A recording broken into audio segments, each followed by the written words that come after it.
Do our little golf clap again. Yeah. All right. Go ahead. Three, 3, two, 1. Yeah. All right. We're back. Yes. Yes. Hey, welcome everybody. This is the Let's Talk Tiger podcast, part of the Cork Bats podcast network. We're in part 2 now. This is the series finale, if you will, of our limited series podcast presented by Cork Bats. My name is Kenny. I'm one of the hosts of Cork Bats movie, TV, entertainment podcast, The Cineboys. I again am joined by our great father. Thank you, son. Good to join you today. Mr. Austin Huff, co-host of also the Drunk Drawer podcast, our rival podcast, but not really. More like family rivalry. Yeah. It's definitely like a brother-sister, like sibling rivalry that I would say. Because it's like at the end of the day, we're all family. But yeah, we'll poke and rib at each other and stuff until mom and dad tell us to settle down. So right. It was a harrowing weekend for me getting those messages from you guys before the Chiefs game. Oh my gosh. Yeah, if you follow Cork Bats on Instagram or Cineboys on Instagram, we had a little bit of back and forth. We've got a little budding rivalry, which I'm actually kind of glad that the Chiefs advanced, because now we get another week of kind of poking at the bear a little bit. So. Right. This might be the longest sports week of my life because I'm constantly refreshing Twitter to see if there's any updates on Patrick Mahomes' injury or his concussion, which from what we understand may not be a concussion, but we can't confirm it. It's just stuff I'm seeing on Twitter. I think there's 100% chance he plays on Sunday. Me too. Even if he was concussed, which I don't think he was. I think it was more of like a chokehold thing. Right. Like Jake Glazer said. He's playing. It's right. Not like you would literally have to murder him keep him from playing. And even then, I still think he would play. If anyone can come back from a murder, it's Patrick Mahomes. It's Patrick Mahomes, right? Yeah, murder could have like a 30-point lead on him, and he would still win. The Chiefs are going to go weekend at Bernie's with Patrick Mahomes this weekend if he's dead. They'll just prop him up on shoulders and they'll go. Right, and he'll still do great. He'll still throw for 350 yards, 2 touchdowns. That's just another day at the office. Right. I made an unfortunate joke, which I've made in the past, and I think it's the reason why we ran into some trouble. But I looked over at my girlfriend and I said that God does not want the Cleveland Browns to win this game. God does not want the Cleveland Browns to have any success ever. Right. As soon as I said that, though, pretty much the next play was when Patrick goes down, and I made a promise to myself and to God that I will never make that joke again.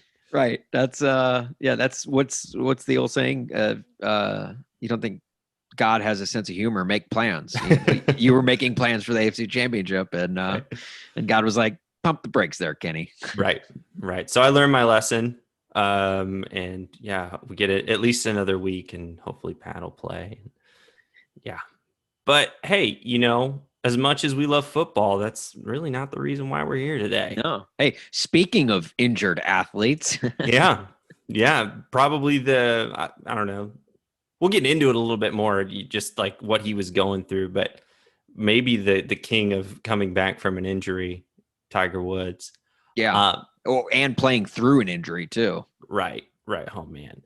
Well, this is, like I said, part 2 of our Let's Talk Tiger podcast. So essentially we are going to recap the finale or part 2 of Tiger, which is the HBO sports documentary.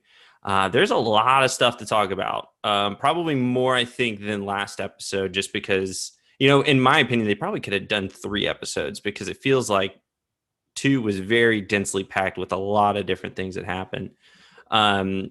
So really, though, I think we should start with the one thing that everyone's probably wondering after our episode last week. Mm-hmm. And we should probably talk about where we stand on our fist pumps. And that's really probably the most important thing we covered in part 1 of this 2-part mini series podcast. The fist bump counter is probably the most important thing to get to. So in Tiger's life. Oh yeah. Duh. Gosh, Yeah. if there was a fist pump counter for his entire life, could you imagine? We'd have to at least be up to what, 75,000, I would guess. Yeah, for sure. I mean, just ones that are on like recorded television or just like ever. Then Or there's probably ever. Yeah, I'm talking like, yeah, little child out there with the Winnebago in the background just practicing. Like, how many fist pumps did we get then? yeah. No, so I believe, and correct me if I'm wrong, we probably should have gone back and listened, but we didn't. I believe I said 11 last week was my guess. You said, I think 6, if I'm not mistaken. I believe so. It was a number divisible by 9, and my reasoning for 6 was because a lot of negative things happened this go around. So probably not a lot more fist pumping than divisible by 3. I think yeah. Mm-hmm. Yeah. So you said, okay, so either 6 or 9 or whatever was what you said. Mm-hmm. And you're right. Because like this was the episode of like the scandal and not as much good golf. I mean, really this whole decade, right? One major, I think, is in the entire decade. So it was a good call on your part. I was assuming we were going to get one giant montage to close things out. Like, look, this is Tiger. This is where he come from. And almost every shot from the montage would have been him fist pumping or doing some sort. You were, I'll say, you were closer to being right than I was. So I actually broke this down into a third category this week. So the total number of fist pumps we got in this episode was 9, with 4 big ones. And that was kind of how I broke it down last week, where you have your major fist pumps where you almost have to like it's like you wind up for it. And then you've got the little fist pumps, which is just like the little tiger, like, oh yeah, like just like he's holding a shake weight. Right. But this week, there was a new category added to the fist pump counter, and it was the double fist pump. It was the either 2 hands raised in the air. It was sometimes he would wind up and he would come double undercut fist pump. And for those, we had 7. We had 7 double fist pumps. And to me, I just think Tiger is like, yeah, like everyone praises him for his golf, but his celebrations are right up there. Like, I feel like he could fist pump with anyone. Put him in freaking Mike Tyson's Punch Out, and he'll beat Glass Joe in one swing. Right. Yeah. I think there's the iconic like Tiger double fist pump picture. I don't know what it's from, but like every time I think of Tiger Woods, that's the first thing I think about is just him like, yes. Yeah. And also we got a couple of those. I think when he fell down in writhing pain. Yes, pain pumps. No, before we get into like the juicy stuff. So I don't know if you caught any of this, Kenny, but like I feel like a couple people were tweeting at me during the week about how like some big Tiger fans, which I believe you and I both consider ourselves to be big Tiger fans, but there are a lot of people criticizing this documentary because it was like it's people who don't like him are speaking out, or like quote unquote friends, or people that are just like searching for the spotlight. And I do think, and that's something that we didn't necessarily hit on in the first podcast, but I do think it needs to be said. But however, to rebut that a little bit, I will also say that a lot of these people that are speaking in this, like, yeah, there's some friends and there's probably some people that are scorned and, want to kind of maybe get back revenge a little bit with Tiger. I do think there are those people in this documentary, but there are a lot of journalists and a lot of like sports commentators who really don't have any skin in the game. And I feel like that. I think you just have to, when you watch a documentary like this, I think you just have to take it for what it's worth. Like if you see Dina Parr talking about Tiger, you also have to like, okay, well, she was his girlfriend from 20 plus years ago. Like you have to take everything she says with a grain of salt. But if you've got a guy like Bryant Gumbel on there or Armin Katayan, I think then it's like, okay, they're going to speak the truth, because why would they not? They don't have any ulterior motive. And so I feel like that needs to be said going into this, when you watch the documentary, or even afterwards, after you're like dwelling on it, just, you do have to take into consideration the source of who's speaking and for each one of these scenes. Right. Yeah, I think there's something to be said about people who it's their job to, not be salacious, but get to the bottom of things, Sure. and get to the truth. And yeah, you're right. There are a lot of people in this documentary who, if weren't there firsthand, have, secondhand knowledge through research and, probably Right. interviews and just being a journalist. Yeah. And a lot of the stuff like that they talk about, like we already knew. It's not like this documentary brought forth things that we hadn't heard before. Like Right. it's all information that's out there, and they're just filling in the detail. They're putting the sand between the rocks, I guess. So, yeah, it is something that you do need to consider and something to take forth. But, with that said, I thought overall it was a very good documentary. Right. Yeah. The only thing, for me in that is what would Tiger say? But even then, it's kind of tough because whenever it's something, especially dealing with a lot of the stuff in this episode, that's pretty hard and probably Sure. stuff he does not want to revisit. How honest are you going to be about that stuff? My guess is that Tiger probably will not watch this. Yeah, probably not. Yeah, if it were me, I wouldn't want to go back and relive that. So, Gosh, no. He's really the only person where, the absolute truth lies. Right. But then even if they did get Tiger, you'd get a calculated Tiger. You'd get a Tiger that probably would spin the truth more in favor of his direction. Like it doesn't matter who you get to recall the past. Everyone's, when you think back on any of us, I mean, like if you think back on memories, either you think back of them more fondly or worse than they actually were. And, so it really is. I mean, you could really say this about any documentary that comes out is, people, they're going to spin this one way, spin this another way. It's like, well, yeah, that's because everyone has different perspectives on everything. But right. I will say though, on a much lighter note, this episode held up its end of the bargain when it comes to the names. Yes, it did. This and by first of all, throwing heavy punches right off the bat. First of all, the episode starts with the voice of Wright Thompson, who's one of my favorite writers, ESPN senior writer Wright Thompson. He's got one of the best voices. He shouldn't be a writer. He should be a radio DJ or something. I thought it was Grit at first. Yeah, right. Right? Because he's got that little Southern drawl and it's like real deep. Yeah. So I first of all, that was awesome. Wright Thompson. It's a great name. But then they come out with Armin Katayan. And I think Armin won the episode for me because I just thought he had some great one-liners. He comes in and he gives that journalistic integrity to the episode. He's not like, it's not just like another friend or, confidant speaking, former caddy or anything like that. Right. But then you also get Rocco Mediate, just fantastic. Right. Good name. Michael Bamberger, Golf Magazine. It's incredible. Obviously, we all know Rachel Yucatel. You could tell. You could tell. You could tell. I could tell. It was a good name. And then the one you pointed this one out. Former VIP host of Tiger, Tiffany Masters. Yeah. Here's the thing. When I saw that name, just thinking about what we had talked about last week, I saw that name and I laughed out loud. I was by myself and I just started laughing because I was like, they just hit the home run with this one. I don't think I even paid attention to another name after that. Right. I was like, it's amazing. Last week we had Dina Parr, and this week like Tiffany Masters. Like, I mean, who else?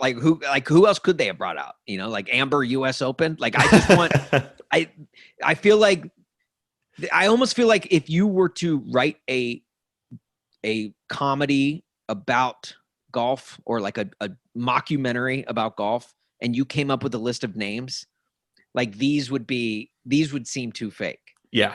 Right. For that. And here they are, they're actual people. And plus Tiffany Masters and Dina Parr, both blondes, and both, attractive females. Yeah. Just like Tiger has a thing for blondes, attractive blondes, and attractive blondes with names that have to do with his profession. Right. Even when he tries to get away from golf, he's lured to golf. Yeah, there definitely seems to be some sort of pattern there. So who knows? Maybe, I don't know. I might have touched on it last week. I don't know if he's single now or what his status is, but I'm excited to see who's next. Who's going to be the next girlfriend? Yeah, it's Amber Fairway.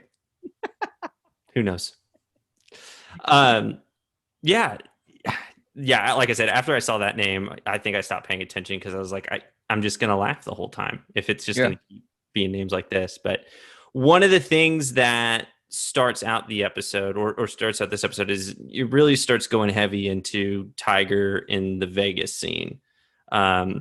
One of the things they talk about is the guys that his two friends that he's usually around are Michael Jordan and Charles Barkley, which talk about a name drop. Yeah. Also, that might be the biggest like trio of just like, of an entourage ever.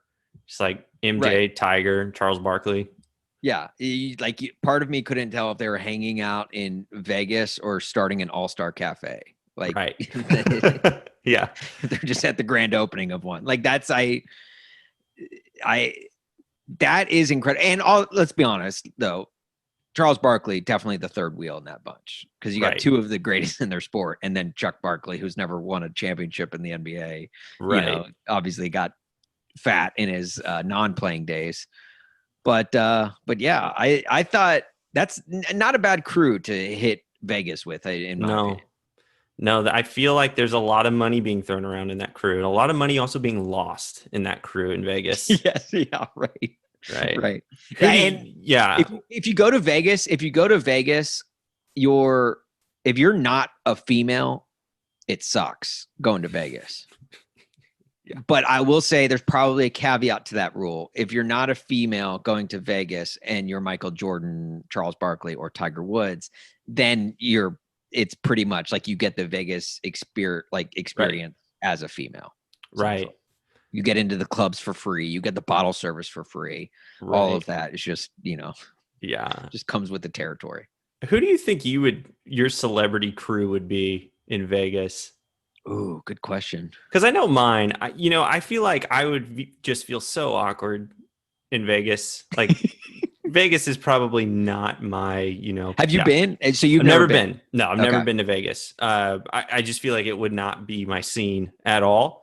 So I feel like I would want to be with like really awkward celebrities and just enjoy it that way. Like the first name that pops into mind for me is Mike Birbiglia. I feel like if me and Mike Birbiglia were cruising around Vegas, we would have a good time just because of how uncomfortable we both are. Yeah. So, no, I could see you guys at the Cosmopolitan, maybe. The Venetian, maybe. Yeah. Just apologizing to everybody because we're in the way. I could also see you there with maybe a Joseph Gordon-Levitt or something. Yeah, I could see he might up my status a little bit. He seems pretty cool. Yeah. Oh, JGV is one of the coolest, in my opinion. I think he's got to be up there. My crew would 100%. I would go with Brendan Fraser. Oh, of course. Of course. And I really don't think I need to explain that at all. No. You get a chance to go to Vegas with George of the Jungle. Yeah. My goodness. You're going to tear the place down for sure. Yeah. Give me Steve Nebraska and me hitting the strip. I'll do it. Yeah. Yeah. And obviously with Vegas, this is kind of where things are starting to unravel for Tiger, just these trips to Vegas, which is, parts of other things. And really around this time is whenever he gets started, basically the National Enquirer starts following him.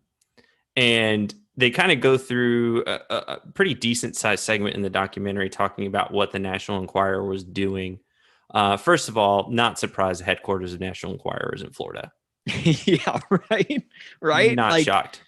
When I saw that, I was like, initial shock hit me of like, oh, it's not in like New York or LA or something like that. And then I saw, oh, Coral Gables, well, Florida. Okay. Yep. That makes sense. A 100% like just sleazy publication in a, no offense to any Floridians listening, a sleazy state. But, and I don't mean that on a personal level. I mean that just from a general, just, we all know about Florida, man. Like we're not going to, you know. Yeah, you got to go to where the weird is, and Florida is where the weird's at. Right. Yeah, and I think that's a great. I loved I loved the analogy. Oh no! Actually, let me say this. So obviously this is like when the tabloids started coming out, or well before they started keeping tabs on him. Mm-hmm. I'll go here. Sorry, I'm kind of all over the place. Well, they follow him to a church parking lot where he hooks up with the Perkins waitress, which forgive me, I don't have her name. No, I don't have her name. The Perkins waitress, which first of all, why is Tiger Woods eating at a Perkins? Like, how did those two even meet? Like, that's what honestly, that's like kind of information I want to know. Right. Is what led Tiger to be like, man, I'm really hungry. Perkins sounds nice. I feel like if you're trying to keep a low profile, I mean, to be fair, I haven't eaten at a Perkins in probably 20 years. Yeah, but I don't know. I've done a Ponderosa. I don't even know if I've ever done a Perkins. I just feel like if you're at Perkins, people are going to want to come up to you and talk to you. Like, yeah, that's, it's not like a really like, yeah, it's very open. Like you go into a Perkins and the clientele at Perkins, no offense to anyone who loves Perkins, but I feel like there's going to be a lot of people there that are going to want your autograph or take a picture with you, something like that. So I feel like, but hey, maybe just really likes pie. Well, yeah, maybe. Yeah. I mean, that doesn't even speak to like the quality of food. I feel like if I'm Tiger Woods, I'm, every meal is at Morton's or Ruth's Chris or something. Right. I don't know if I would ever go back to like a Shoney's or something. Right. Like I'm always gonna, I don't know, but look, to each his own. I mean, credit him. Maybe he's just he lives his life on a budget. Fair enough. But yeah, so they follow him to the National Enquirer follows them to a church parking lot where they did it, which look, I'm not one to judge, especially not of anyone who goes to a church parking lot. But if you're going to do it, maybe like find another parking lot, Yeah. I don't know. I feel like it's, I mean, granted, of all the places, if I would expect Tiger Woods to have sex, a church parking lot is probably low on the list. So maybe it actually is smart now that I think about it. But then, correct me if I'm wrong, dude, because I don't know, I breezed over this part. Did the National Enquirer reporter pick up a used tampon? Yeah, that was something like you put in my notes. Like National Enquirer, man, it's full of crazy people. Like, well, you mean like, what are you going to prove with that? It's like, hey, look what I got. We got you dead to rights, pal. It's like it's a used tampon. Are you going to do a DNA test on it? Does the National Enquirer have the ability to do that? Yeah, right. Like that's not one that I'm like showing to my buddies. Like, oh, hey, like, oh, Tiger Woods tossed me his visor this tournament. Cool. Oh yeah. Well, I got his former mistress's used tampon. Talk about a Sunday red. Yeah. Oh God. Sorry. All right. So Neil Bolton was the National Enquirer, I guess, is the former editor. Right. And when he came on the screen for the first time, I could just tell it took a while for his name to pop up and who he was, but you could just tell he was like, okay, this is sleaze. This guy's a sleazeball. Like the bow tie, the glasses. And I'm not one to judge off of anyone off of their appearance alone, but the man, I was just like, this guy is not just anyone you want to deal. And he was like, the way he was smirking through the whole thing. I don't know. I just wasn't a fan of old Neil Bolton. I couldn't really tell for sure, but it looked like he had a pentagram tattoo on his finger. Like he seems like the kind of guy that would have a pentagram tattoo. Like he's just like, just doesn't like, I don't know. Yeah. And this, speaking of weird things on your body, most of the mistresses that came out to me, did they not have like a piercing on their upper cheek? There was at least 4 or 5 that had this piercing. Tiger has he has a taste, and he sticks to that taste. Right. And most of those tastes come from Perkins. Right. But yeah, I thought that was weird too. I was like, oh, she too also has a piercing on her upper cheek, which is not a place that you normally find piercings. Like, Right. I don't even know how you would, like, how do you go to the tattoo parlor or the piercing parlor and say, hey, could you get me one right here? I didn't even know that was like, how does it stay in? I don't know. There's so many questions. Going back to you saying this could have been like a 3 or 4 part documentary. Yes, we could have gone much deeper into so many different things, in my opinion. Do you think he asked them to do that? Because obviously the relationships that he had with these women, they made it seem like, every woman was coming out because they thought they had a special relationship with Tiger. Yeah. And that they were in love with him. So it wasn't just like he was, picking up random girls here and there. Like he had like relationships with the majority of these women. I wonder if like that was something he really liked. He's like, I really like you to just get this piercing right here. You know what I bet it was? So how golfers, when you lay the ball up onto the green, and you're closest to the pin, so the guy you're golfing with, has to putt first, and you have to mark your ball. Mm-hmm. He took one of those markers, and he probably marked each of his girlfriends with it, so he knew which ones were his. And that way, and then once he moved on, they're like, well, I'm not going to wear this marker in my face anymore, so I got to find something else to fill that hole. And good point.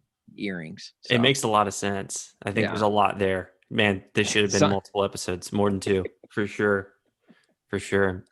I've got a power ranking of tabloid headlines from this. While we're on the topic of the mistresses. Yes, because all I know about National Enquirer, I've never actually read it. I just remember, like, of course, there's always like the celebrity stuff on there, but I feel like National Enquirer was the one that when I was a kid, you'd go to the grocery store and there'd be like, like the president talks to aliens, which we now know is a fact. But there was always that kind of stuff, which always intrigued me. But it's like, this isn't real news.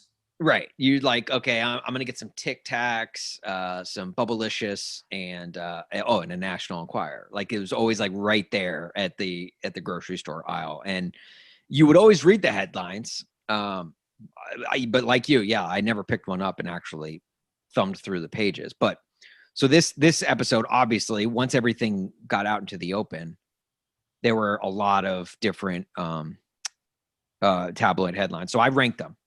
All right. Yes. We'll start with number 5. Okay. And this one is just simply Tiger's sex texts, which to me tells me this was before sexting was even a term. Like it was before. Yeah. It was a sex text, which if you're a headline writer, this headline writer should have been the one to come up with the term sexting. Yep. Really. Like if you're a headline writer, like that's what you do. You think in puns, you think in ways to merge words together, but instead they went Tiger sex text. That just takes up more space on the page anyway. Right. So that one, that's why it's ranked 5th. Number 4, lust in the woods.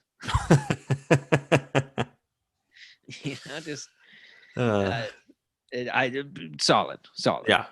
Number 3, Tiger's back 9. Oh. Number 2, Tiger in the rough.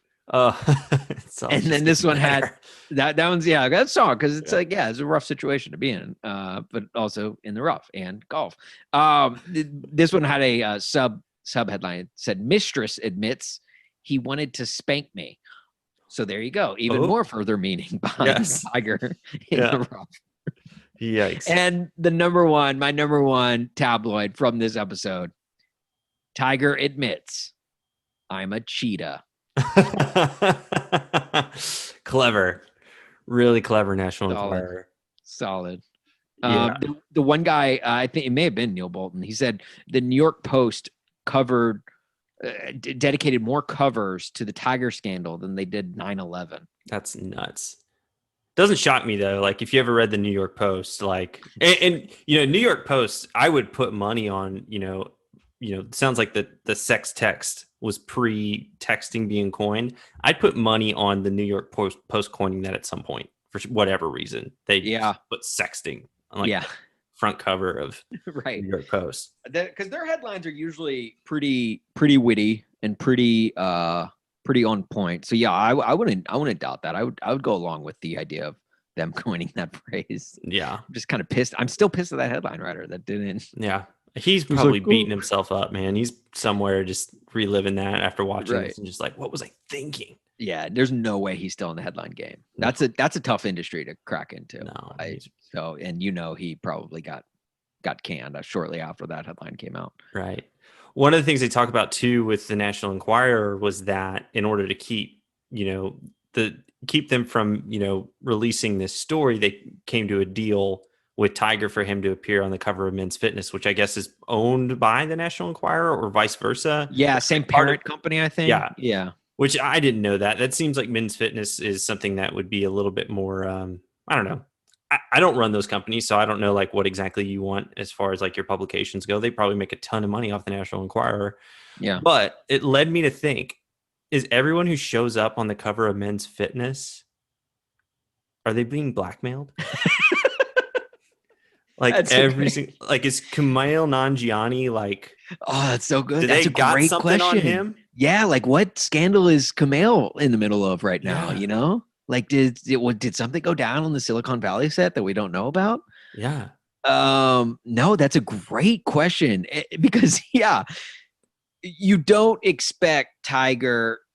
I mean, I guess like in hindsight, it's like, okay, Tiger's on the cover of Men's Fitness. Like you don't think anything of it at the time, but now looking back, you do realize, oh, Tiger's status was way bigger than the Men's Fitness cover. Yeah. Like the Men's Fitness cover is usually saved for, like they don't even get that big of athlete names. It's usually just like no-name dudes with like, ripped abs and stuff, or like old pro wrestlers who are still in shape. Right. Yeah. Right. Yeah. Like I'd take my shirt off and show you, but it's, it's a podcast medium. So, right. But yeah, no, that's a great, I think we have to come to assume that now. Right. Just every time you see someone on Men's Fitness, you're like, well, there's only a scandal like waiting to be unearthed right now. Yeah. That's every time I see it at the grocery store now, I'm going to think, oh, wonder what he did. Right. Yeah. Wait. Was Obama on the cover of Men's Fitness? This is a conspiracy. Oh my gosh. Are we unearthing the biggest? I'm Googling this right now. You can go on. I wouldn't be shocked if he was. I mean, I don't know. He's kind of skinny, but oh no. Oh wait. Oh no. Okay, good. We're safe. All right. Men's health. I feel like Men's Health is like the classy Men's Fitness. Right. Men's Health is Lifetime Fitness, whereas Men's Fitness is the YMCA. Yeah. So, I mean, the real big other thing to kind of come out of, the scandal is, we're introduced to Rachel Yucatel, which I wanted to make. Yeah, you could tell. And I wanted to make that joke and make it seem original. But then they show a clip of freaking Joy Behar on The View. Right. Making the same damn joke. Damn it, Joy. And real quick side note, but this is like a very like my COVID way of thinking. Seeing those View ladies hunched around one single table is the weirdest thing in my opinion, because like it's almost like nowadays like everyone's at these like massive giant tables to spread out for COVID, and seeing them behind like one like a table that's probably smaller than the table I have in my dining room right now. Like that was just weird. Like 6 women should never be in a confined space that close. Right. 6 anyone, men or women, and that was just a weird thing I had to point out. My brain does think the same way, and like in a lot of things, it's not just that, but like things that we used to do all the time, it's like that doesn't seem like it would be okay. I can't watch movies where like someone like walking through a crowd, and I'm like, oh, yeah, bring some hand sanitizer. Right. And Rachel Yucatel, I guess, is probably, I don't know. It's hard because it seems like with every, person who gets, a few minutes to talk in this documentary, whether it's like they're interviewing them or it was like found footage of like another interview back when it happened, it seemed like there's a lot of women that had these, like I said, pretty personal relationships with Tiger.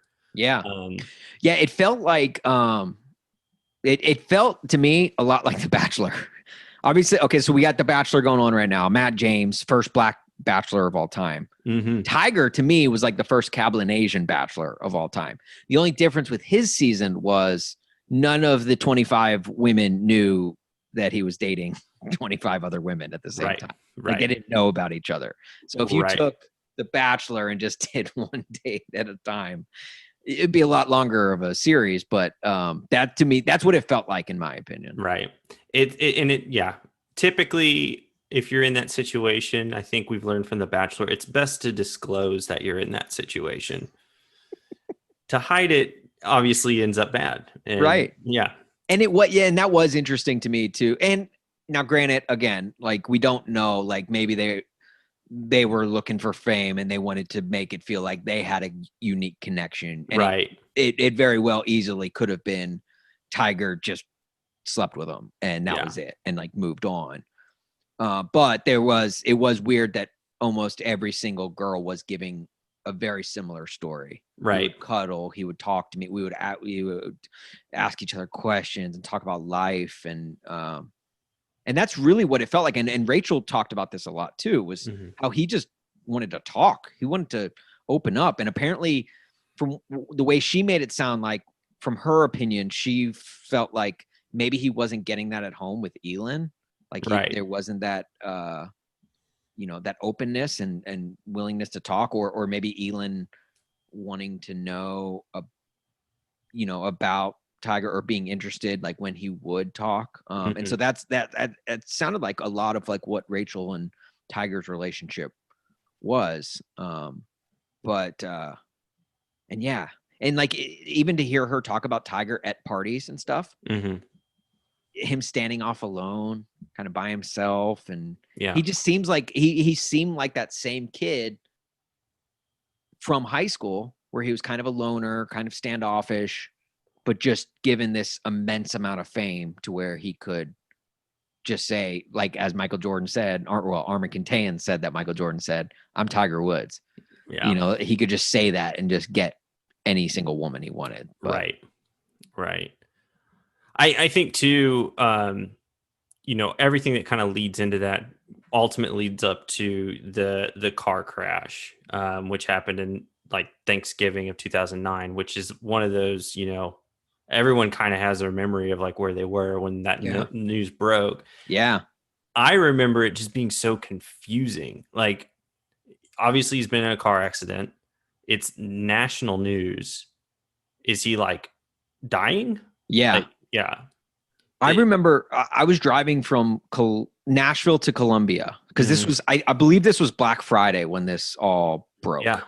So the day after Thanksgiving, and I remember, so this was back when I would get ESPN text notifications. Like they would text me news updates in, like 140 characters or less, or whatever, Yeah. like however big a text message was back in the day. This was before even push notifications or anything like that. So I get a text while I'm driving, and I may or may not have checked it while I was driving.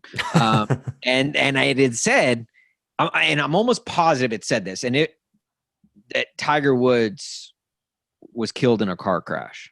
And if it Yeah. didn't say he was killed, it said that he was on like life support, and it wasn't Right. like, the wording of it made me think like there was probably a 30-minute span, 30 minutes to an hour span, to where I thought Tiger Woods had passed away. Yeah. Like, and it was creepy. And I'll never forget like oh my gosh, the greatest, because this is before we knew about any of the scandals or anything. Even though the National Enquirer had posted the one story, Mhm. it didn't bring any weight. It didn't have any Right. merit to it.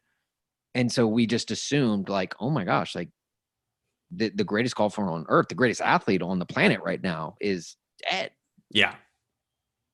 Shocking. Yeah. It was pretty nuts. And yeah, just the days after that, not really sure what's going on, but slowly you start getting these like reports of like, oh, like this is kind of bigger than just like a car accident. It's, Yeah. a lot more than that. And I think really for me, what I took from this documentary is that we need more Taiwanese news animations to really get to the bottom of We things. do. It's so true. And Like, Kenny, I remember being in third grade and going and seeing Toy Story for the very first time.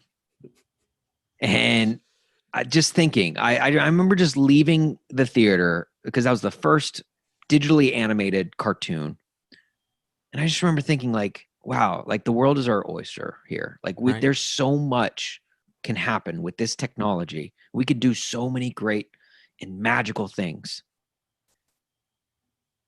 And sure enough, like a decade and a half later, just is used for Taiwanese animation videos. Like, it's just like, that's how are we going to explain Taiwanese animation videos to our children? Oh, there was a time where these Taiwanese people would just make these digital animations, and they looked very, I mean, to their credit, they looked like Tiger Woods driving that car. It looked like Elin chasing him with a 9-iron. Like, it looked good, but it was also like, are we using this for the best purposes? But Right. they were insanely popular, and it's almost like explaining Tamagotchis to kids nowadays. Like, yeah, there was a phase where we were all into this. Right. Well, if you notice in the Taiwanese news animation from the documentary, he's driving a minivan, which I felt like, Right. If you can get his face to look as close as it did to actual Tiger's face, you could get his minivan to look like a Cadillac, which right. is it not weird that he wasn't driving a Buick? That is strange. In the entire documentary, I didn't see him drive a Buick once. Huh. But I saw him. Like, it was almost like he only drove Cadillacs. Yeah. That's really interesting. I didn't really think about it. I'm just saying, guys, like, it's something to think about. But yeah. But yeah, did you know that Mizzou, a friend of mine at Mizzou actually went to work for the Taiwanese animation company. Oh, really? Yeah, Marina Schifrin. She went off and she worked for the company apparently it was like one of the most demanding jobs she's ever had entire life. And yeah, it was, so she lived overseas in Taiwan, I guess, and I don't know what she did for them, but that's like, it's like, oh, cool. Right. I wonder if they're still in business. That's like, is that a sustainable career choice? I haven't seen one in a while. It's been a pretty long time since the only other one I can remember seeing was actually around the same time. And it was the Conan J. Leno debacle. Yeah. I remember seeing one of those for the, I remember Brett Favre got a few, especially during his little, take a picture of his junk while wearing Crocs escapade. So that he got a few Taiwanese videos. It's really just like that time span. Like, anything, if you're ever wondering like what big happened in pop culture from 2008 to 2011, just go back and look up Taiwanese animation videos. Really. Yeah. You'll get everything you need. Chronicled everything. Yeah. It's probably a good thing they don't have them or they're not still making them, at least from what I know. Yeah. Because right. And then of course with all that, obviously it comes out that all this stuff has happened, and then we get one of the most famous press conferences of all time, which is the apology press conference, which I remember watching live and being just really uncomfortable. Mm-hmm. Like, I don't want to say it didn't seem genuine. It felt robotic. Yep. Is what it felt. Mm-hmm. It felt very, and and Tiger used to get clowned for this. And really, to Tiger's credit, post all of this, and once he started to show emotion on the golf course again, is when he started to kind of get out of it. But there was a point where, and I talked earlier about him being very calculated. He was that way. When you're the biggest, when you're as big as he was, like, I imagine you kind of have to be, but he was very, even in his apology, he was like, I'm very sorry for the things that I have done and I have caused. And it was like he was a robot of sorts, a very Mark Zuckerbergian, if that's if I can turn his name into an adjective. And I didn't like that. I didn't like that aspect of the whole thing. I didn't like it just because it was awkward, yes, but it also just the way he handled it. And someone made a good point on the documentary of he should have just read a statement. Yep. He shouldn't have done this whole apology thing, because Elin wasn't there. His kids weren't there. Mm-hmm. He was in front of a ginormous blue drape, which I don't even know where you would get something like that. Right. and then he when he walked away, he walked into the drape and like down a corridor. Yeah. Drapes. Like, it was like a theater production. It really was. Like, it was wild. Like, in fact, right when I saw that blue curtain, I was like, oh, I know exactly what this is. Like, it was almost like it took me back to that moment. Like that. Yeah. Could we not have found a better backdrop for Right. one of the biggest press conferences of all time? I don't know. Right. Yeah. It was very, like I forget who said that he should have just released a statement. It's one of those things where it's like, it seems like he's put together this image of himself for so long that he's still like almost a slave to that image. Like he has to, make, basically make amends as the image, as opposed to being like, I'm a human being and I need to like get my shit together, essentially. Yeah. You know, and so that's why I guess when I say it doesn't feel very genuine, I don't even think Tiger Woods maybe thought it was genuine. I think it's one of those things like, I have to do this. Like I have to say these exact words and do it this way. So, in retrospect, and, there's a lot of other things that happen in this half of the documentary that are clearly against the image that he's created. This, and then of course the DUI that happened in 2017. Yeah. So, with that, it's, I feel like through this, and we'll kind of talk about the DUI, but through this, it was him still trying to keep that image through a lot of just really tough stuff. And it ultimately, I wouldn't say by any means like blew up in his face. He kind of started to get back to it some more. He just had some success. Like I'd forgotten how good he was in 2013. Right. Me too. I just assumed, and I guess it's just my memory, remembering things. I thought from the car crash on, he was just bad up until the 29 Masters. Right. Not bad, but just not Tiger level. Yeah. But there was that point in 2013 where he started winning a little bit, no majors, but tournaments, and really started to put it together. Right. And really what it came down to in 2013 is just he physically couldn't do it.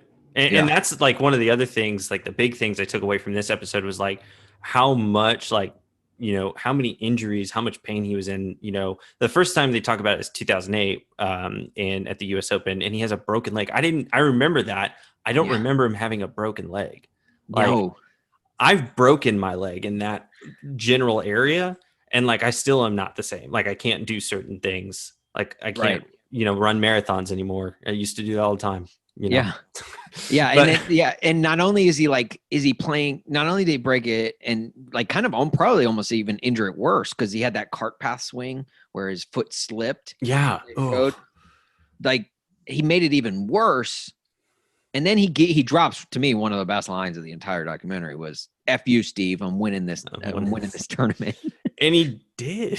Like that's right. Yeah. And then he goes on and like just on Tiger on really no legs is better than every other golfer on both legs. Right. Yeah. And then they talk to Rocco Mediate, who's, essentially, he says that weird story. I was like, what is this guy talking about? Where he like made a call to the devil and he's going to make a deal. And he said, sorry, I already got Tiger. I was watching that thing. And when he started, I was like, did he say the devil? And I was like, oh, no. Okay. I must've just misheard him. And he keeps going on because he's telling this elaborate story. He's like, called the devil. And I said, I've got to play Tiger Woods tomorrow. He's like, oh yeah, Tiger, I know. And I'm like, okay. So clearly he didn't say devil.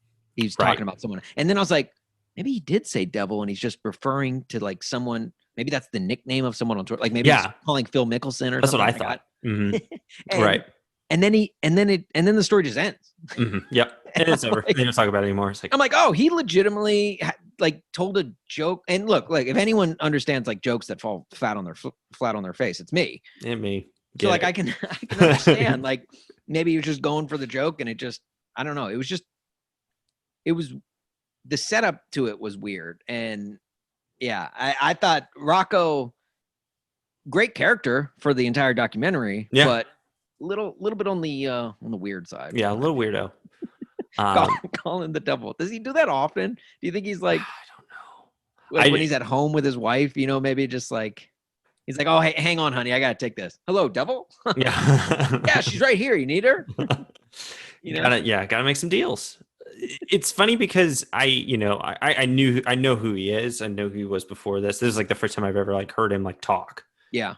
So just not a great first impression for me, but what can you do? I'm sure he's a Good guy. Great name though. Yeah. He deserves to be in the on the list of Yeah. Oh, great yeah. names He in was this right. documentary. He fit right into this documentary just Yeah. based on name alone. And yeah, I mean, as far as like injuries go, obviously, you know, they don't talk about too much, which I was hoping they would, but they talk about going in the Navy SEAL training. You know, obviously doing that stuff is not going to be good for, you know, golf injuries. I feel like that's a bit more intense and it's probably not going to help. And I was thinking that. I was thinking, do the Navy SEALs, are they to blame for Tiger not, if he doesn't ever pass Jack Nicklaus, like, is that the reason why? Because if he went into this Navy and they kicked his ass? Yeah. Because it seems like most of those injuries stemmed from his time with the SEALs. Yeah. I feel like you can't blame the Navy SEALs for him willingly going and doing that. I'm just trying to place blame on the Navy SEALs any way I can. Yeah. Watch that they're gonna like storm through my window and just Yeah. gonna kick my ass. Was that an actual scope inside Tiger Woods' knee that we got? You know, I don't know. Because if so, All it did was we got a remind real me, inside look at Tiger Woods. yeah. All it did was remind me I should probably do that at some point. Like I was like sitting there watching it, and like I said, I broke my leg a few years back, and I still have like stiffness. It's like, you know, I wonder if there's like a torn ligament or something like in there that I don't know about. Maybe I should do that and set up an appointment. You're like, God damn it! Like, damn it! I did not think watching a documentary about Tiger Woods would make me add things to my to-do list. But Right. I really need to get around to Well, scoping my knee out. Oh, they said like his ACL was gone. Yeah. And so he didn't have one. Yeah, right. That's what they said. They were like, yeah, he didn't even have an ACL. And like, that freaked me out because like I don't play golf, so I don't know. I don't know. Maybe it's there, maybe it's not. I should probably go to a doctor. But yeah, I think with all of that, and then it seems like, especially after the press conference, it seems to be, even though there's like some winning in there, but a lot of it is injuries. A lot of it is him. I feel like, and I got this vibe, I don't know about you, it seemed like after all of that went down in the early 2010s, he kind of just shut off like all these relationships in his life. Like obviously you fire Steve Williams, stops talking. There's a few friends on there that said they haven't talked to him since then. And it feels like instead, like, I feel like where the documentary kind of goes from there is he shuts off to like basically save his public image. Like he cuts out all these relationships and just focuses on that. And eventually that's just going to lead to more issues as opposed to like actually, you know, addressing and dealing and, you know, right. Dealing and feeling. Almost like anyone who knew his previous life, he was trying to get rid of in a sense. But yeah, like as you said, like that could have maybe even done more harm than not. Like it was weird. And the whole like Steve Williams and look, I don't think Steve Williams is a saint. Like obviously he's had his history of run-ins with people before, but I don't know. I that whole thing felt weird, especially the fact that, you know, Tiger did say, oh yeah, you can go caddy. And then like 2 days before the tournament, it's like, actually, psych. Yeah. You just got. Yeah. Now we're no longer friends. Right. Yeah. It seems like there's just probably a 5-6 year period of that. And yeah, that's kind of the period that I remember. Like I don't think about like him winning in 2013. I think about like, oh, Tiger's no longer Tiger. And instead he deals with a negative public image. So to get to that point in the documentary, because there's a few things that go into it too. Like they talk about the Masters and there's that weird Billy Payne press conference. Dude, that was messed up. Like what he said, the context of what he said, I do think like there's a little bit of truth to it, of like, look, like we need to, like he let us all down, because there was that feeling of, he completely let us down. But like to do that at a press conference, to do it on a press conference the day before the Masters, to do it at the Masters, which is just has a freaking a Samsonite sized suitcase worth of baggage from its racial history. Right. It it felt tacky and it felt gross Yeah. overall. And I thought someone, who was it? I think it was Bryant Gumbel, made a great point of, he wouldn't have said this about Faldo. He wouldn't have said this about couples. And it's so true. Like it felt like it was like just chastising Tiger because, oh, well, you let us down, and let it, like, yeah, we're going to have a great weekend this weekend, but let us know, like, we're still like very angry with you. And it was just like, was that really necessary? Right. I don't know. It was like painted, like it seemed like he kind of tried to frame it as, we want what's best for you. Yeah. But at the same time, it really seemed like a possessive, statement. Like, Tiger is ours, and, this makes us look bad, as opposed to like, Tiger is a human being who has made mistakes, and, he needs to work through those things, and we support. I don't think there's anything wrong with saying you're disappointed, but at the same time, that press conference did not have the vibe of like, hey, we're here for you. It was more like, hey, we hope we can go back to normal. Like, that's what it felt like. It's like, we hope that, we can just go back to normal and not have this. Yeah. And I don't think that was great. Like, I just extremely uncomfortable. The other thing too, real quick, is like, after all of that and that time frame of when it's happening, they do a lot of shots of like paparazzi talking to Rachel Yucatel, talking to Elin. They're assholes. Like, I'm not like a big, cancel culture is kind of like an iffy thing. I feel uncomfortable with it because, I don't like the idea of just like, somebody not being able to right or wrong. But I'm okay with paparazzi photographers being canceled. Like, some of the things they were saying, like, well, and they're just so invasive, like, or I mean, intrusive. Like, they're like always. I mean, how many times do we? I mean, really? I mean, like, Princess Diana's death was caused by paparazzi. Like, they're just always trying to hunt money for the worst possible reasons, and it's just to get pictures and scoops on people. And like, yeah, it's like, do you really expect? Someone said, what was one of the questions? Someone asked, I think it was no, it was asked Tiger. They asked Tiger going into his trial after his DUI arrest, and they said, "Are you happy to be going to trial, Tiger?" Yeah, stoked. What? Like, what kind of question was that, Barbara Walters? Like, you really think he's gonna, one, answer that, and two, like, if he does, like, would he give you any answer other than, no, I'm not happy to be going to trial? Right. Yeah, no, that's just dumb questions. And a lot of them are just invasive, personal, like, hurtful questions. It's like, you know what? We don't need paparazzi. Yeah, I'm not a fan. Last thing before we kind of wrap up, got some comedian shout outs in this. Okay. Oh, we did. Last week we got some Wanda Sykes, obviously. Yep. She was the only one that made it into episode 1. This week, obviously, with the fall of Tiger Woods, which someone had made a great Tiger's family friend. Pete McDaniel made a great analogy about the crabs. Crabs in a barrel. Always, when one crab starts to get to the top, the other crabs will pull him by the leg and pull him back down into the barrel. Yeah.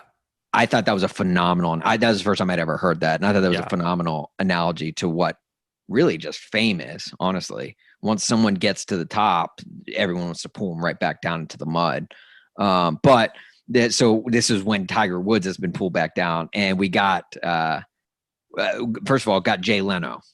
Yeah, was just the pinnacle of comedy in this documentary. Yeah, 2009, the peak. Really, the rise and the fall of Tiger Woods was almost synonymous with the rise and the fall of Jay Leno. Yeah. Then we got a DL Hughley cameo. Right. Okay, we're doing better there. Yeah. Little rise. And then we cap it with one I did not expect, Bill Burr. Yeah. And I was just like, okay, solid. They upped their comedian level game, I guess. Right. The thing with Bill, like, it was unfortunate because it was just like a real short clip of Bill Burr, and he's kind of a, I love Bill Burr, but he is definitely somebody who's, You want to talk about cancel culture? Yeah, I yeah, mean, that's someone that exactly. Like they just cancel show culture this is like one tried clip. to go after multiple times. Right. They show this one clip and it's just him saying some pretty awful stuff. And it's like, done. All right. Yeah, Oh, right, no. right. I was like, man, give us at least allow us like what the setup to that joke Right. was, and like Right. give us a little bit more context if you Right. can. But Right. if It's there's not anyone like, they could crap on in this documentary, it was definitely Bill Burr. So yeah, it was definitely like out of context. And so it sounds like, just a angry old middle-aged white guy talking about gold diggers. And it's like, right, ooh, not great. yeah. Ooh. Um, yeah. But yeah, The I think one of the weird things too, speaking of comedians, just a weird thing I noticed is that it was the composer of this documentary. Did he just listen to the Social Network soundtrack and just rearrange a few notes here and there? Because it literally sounded just like the Social Network. That's a good point. You think what was it? Is it what Lars Ulrich from No, it's Trent Reznor and Trent Reznor? yeah, That's right. from Nine Trent Inch Reznor. Nails. Yeah. He probably did the score. He's done the score for a number of things. Yeah. Girl with the Dragon Tattoo, I think also. Right. But that's a great point. And it was a solid score in my opinion. Oh yeah, it was good. But but if you're gonna mimic the Social Network score, which is in my opinion, one of the greatest scores in cinema history. Yeah. You're of course it's gonna sound good. It's gonna sound good, yeah. Like the store brand. Before our closing question, sorry, I said one last thing, but I do have to say, I feel you talked earlier at the beginning of this podcast about how this one felt a little bit more down than the previous episode. Mm-hmm. I felt the worst, like when all was said and done and the credits started rolling, even though we did not get our montage that I was really hoping for. Yeah.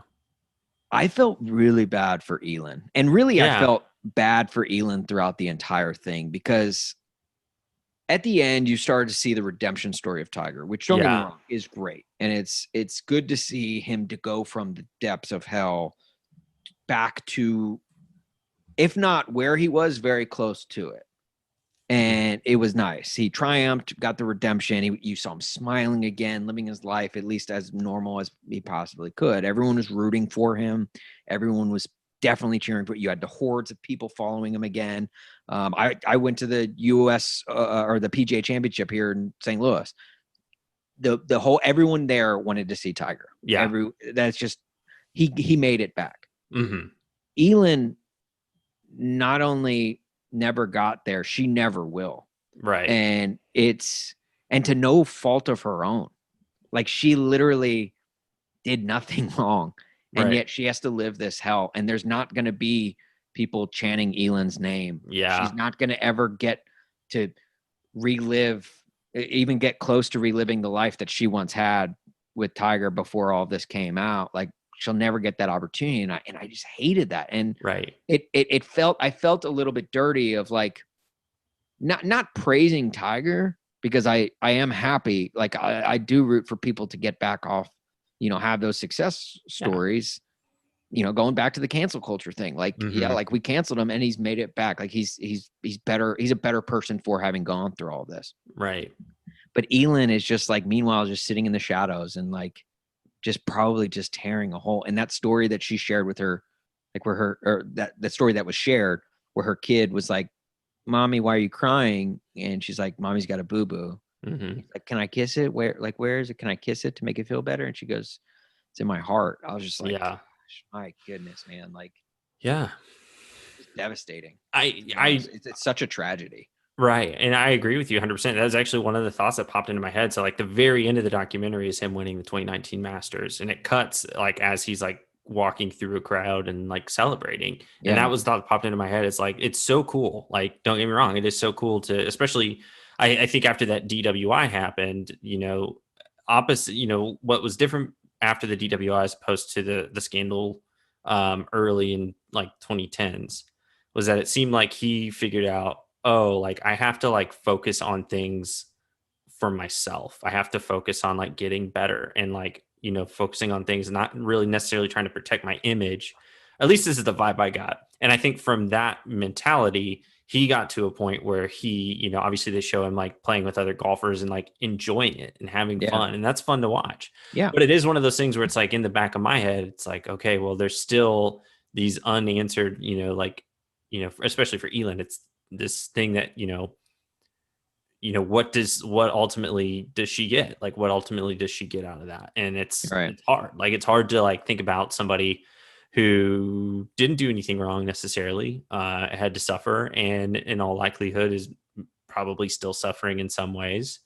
It's tough. It's tough to reconcile wanting to feel really excited for somebody who's come back from really dark moments to, to someone who, hurt people.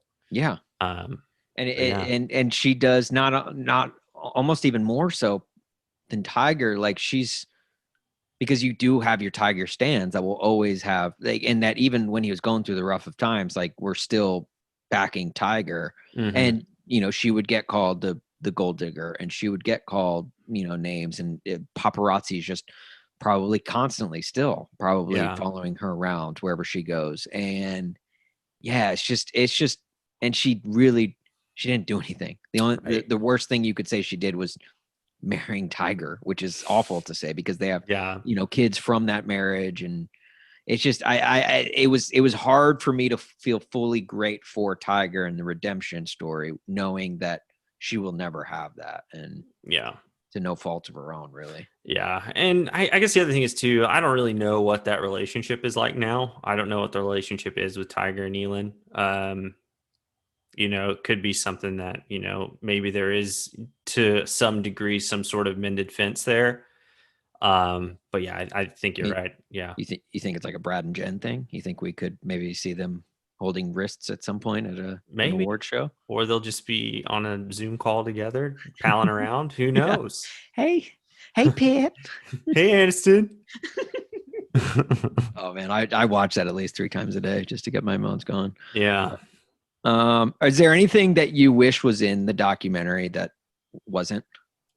Man, I don't know. I think I really, the 2019 Masters was a triumph for Tiger. I really wish they would have gotten to the real triumph, which was the match from earlier this year with him, Phil, right, Tom Brady, and Peyton Manning. Honestly, not enough shots of Tiger playing golf in shorts, in my opinion. That's what we needed more of. Just see those little chicken legs of his. Yeah, that was one of those things where it was like, we need this so badly. So we're out. We're going to go do it in the rain, even though like this is going to be terrible golf. The best thing to come out of that match was Brady's like, it wasn't. Yeah, it was like on a part. I don't know. Oh yeah. Like where he drove. He made it from. With like his 7-iron or something. Yeah. And he's like, did that go in? Yeah. So yeah, that was that was the real triumph. Is getting to watch that in the pandemic.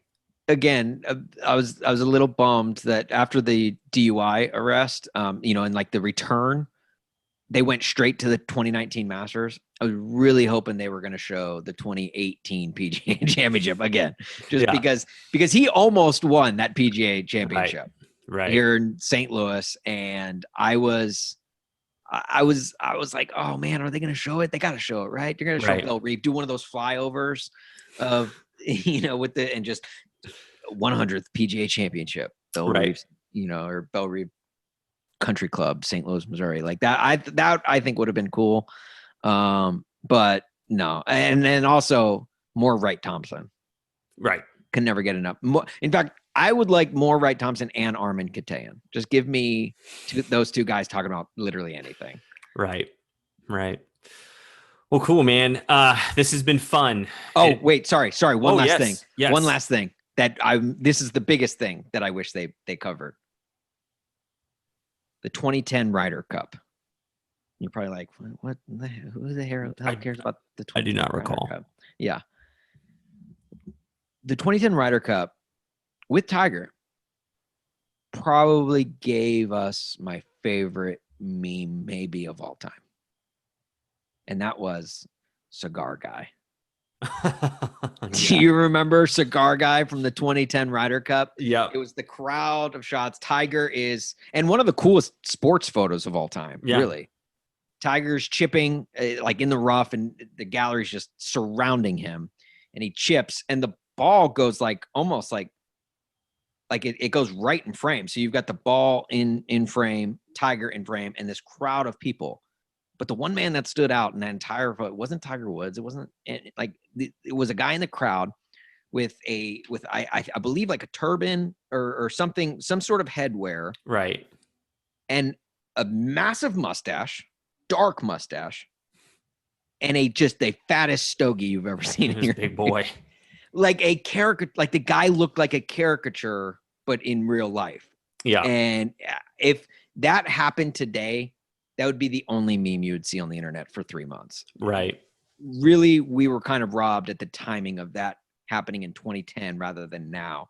But I kind of wish they would have at least, if it was a longer series, I think you would dedicate an entire episode to Cigar Guy and the mystery behind that man. Yeah. I feel like if Brady's going to get a 10-part documentary, apparently. Yeah. Right. Tiger and this is after Tom versus Time too. Like, yeah. we don't need more Brady. Yeah. Brady gives us enough Brady on his own social media channels. Like, right. Give me a Cigar Guy doc. Right. I only want to watch Tom Brady kissing his son on the lips like so many times. Right? Open mouth kissing too. Ew. Ew. Oh man. Well, hey, Austin. Kenny. I appreciate you joining me on this endeavor. This was fun. It's too bad it was only 2 episodes. I know. We need to pick a longer documentary next time. Yeah. Well, hey. We should do like the just Rocky. We should just break down the Rocky series. Well, I feel like we missed a huge opportunity last year with The Last Dance. Might be a little too late to go back and do that now. Right. But man, we'll do a Last Dance of The Last Dance. Right.